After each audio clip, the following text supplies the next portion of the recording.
জন্যে। তো দেখো এই শাড়িটা পরেছি, কেমন লাগছে আমাকে কমেন্ট করে অবশ্যই জানাবে। তো এখনও বেরোয়নি, এখন বাজে 6:30, একটু পরে বেরোবো।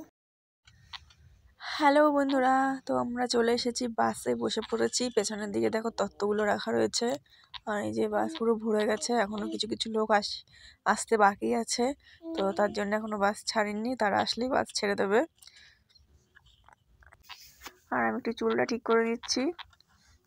তো আজকে আর চুলটা বাঁধলাম না, চুলটা ছেড়ে দিয়েছি। আর আমাকে কেমন লাগছে তোমরা অবশ্যই কমেন্ট করে জানিও। তো আমাদের তো আর পার্লারে যেতে পারি না, বাড়িতে যেটুকু মানে যা যা আছে সেটুকু দিয়েই সেজেছি, যেটুকু পেরেছি। তো আমরা ফাইনালি পৌঁছে গেছি বিয়ে বাড়িতে, বৌভাতে। তো আমরা হচ্ছে কনেপক্ষ থেকে এসেছি, কন্যা যাত্রী।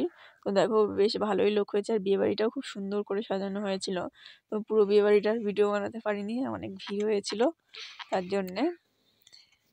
তো যেটুকু পেরেছি একটু ঘুরে ঘুরে দেখিয়ে দিলাম তোমাদেরকে। তো তারপর উপর থেকে একটু ঘুরে এসে দেখি একটু ফাঁকা হয়েছিল, তার জন্য এই ভিডিওটা বানালাম। তো পুরো ভিডিও বানাতে পারিনি, যেটুকু পেরেছি সেটুকু বানিয়ে তোমাদের সাথে শেয়ার করলাম। তো আজকের ভিডিওটা এই অবধি। তোমাদের কেমন লাগলো অবশ্যই কমেন্ট করে জানাবে। টাটা।